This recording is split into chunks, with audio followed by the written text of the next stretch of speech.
Gegaran nasi kuning, anak anggota DPRD ugal-ugalan, ayahnya bilang itu biasa.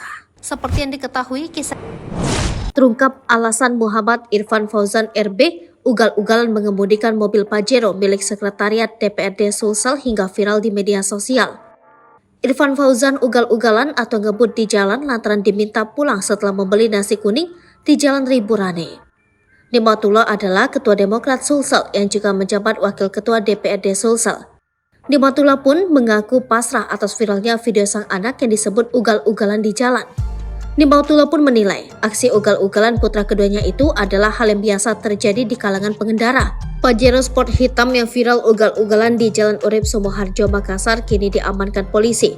Mobil SUV berplat DD904 itu telah diamankan di parkiran Satlantas Polrestabes Makassar Jalan Ahmad Yani. Kasatlantas Polrestabes Makassar AKBP Amin Toha mengatakan ada dua jenis pelanggaran yang dilakukan mobil yang dikemudikan Muhammad Irfan Fauzan RB. Adapun sanksi atas dua pasal yang dilanggar Muhammad Irfan Fauzan itu sebanyak 1 juta. Mobil itu, lanjut Amin Toha, pun ditahan sebagai efek jerah. Lebih lanjut dijelaskan Amin Toha, saat kejadian Fauzan hendak bertanggung jawab terhadap pengendara yang jatuh akibat kaget mendengar strobo mobil itu.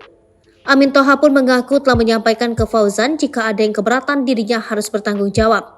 Pantauan di lokasi, mobil berplat DD904 itu terparkir depan kantor Satlantas. Tampak ada lecet atau goresan di bodi setelah kanan di atas ban belakang.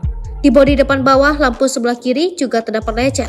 Strobo atau lampu biru yang kerap terlihat di mobil polisi masih terpasang di bagian depan di bawah logo Mitsubishi. Menurut Amin Toha, plat yang digunakan merupakan plat asli.